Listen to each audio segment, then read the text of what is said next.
Natural. Magandang umaga po sa lahat at mga ka-farmers, mga kamagsasaka. Maglak po namin pinapakilala si Ginoong Boyet Reyes. Tagapulo. Tagapulo, malaki San Isidro Nueva Ecija.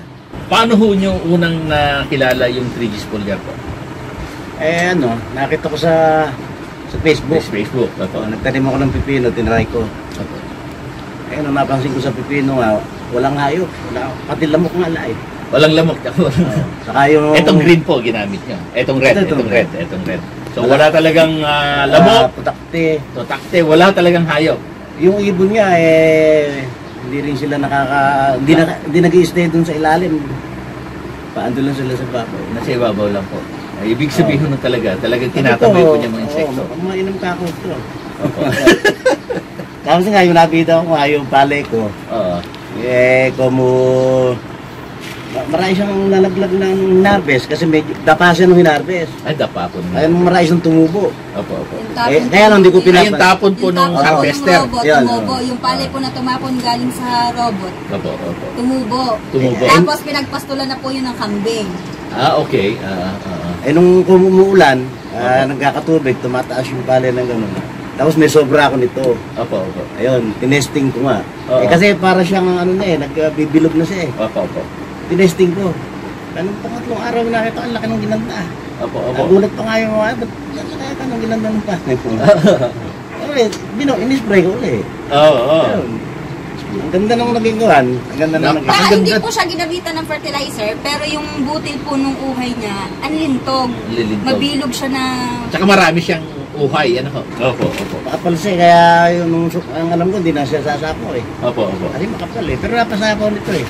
Ilang hektarya ba yun? Praso lang yun. 2 pitak. Tatlo yun? Ay, 2 pitak.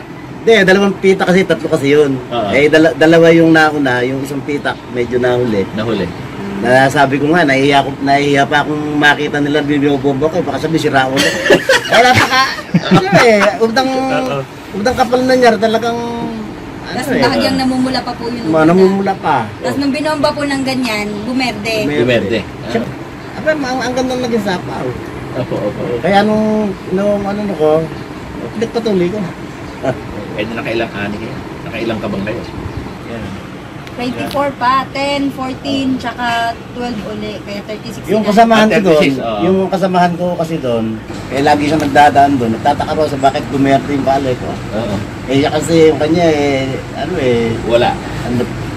Sigurado kasi pare may ginagamit na iba rito. Tapos nakita, nag-i-spray ako, tinanong ako. Kaya sabi sa akin, pare ka, dati mo namang ginagamit yan. Hindi ka ako, hindi. Talaga silang nag-dead crop sila. Yung isa nga ang naging puhunan doon niya, 80,000 eh. Sa third cropping niya? 4 na hektare, alapan 30 ka ba ng... Ana-ani. Tapos kayo? Siya po, ito lang po yung puhunan niya. Wala kang puhunan, magkano lang yan? Dalawang ganito. Dalawang ganyan, di magkano lang yan? Ang inami ko 36. 1,900. Masarap po yung bigas na mabang. SL20. Masarap yung ba? Hindi, masarap talaga daw ang lagi pong inaano sa amin, ang lagi pong ang feedback sa amin, ang ani ng na-sprayan nito, hindi po karaniwan ng sarap. Salamat po ng marami sa pag-share nyo ng inyong experience.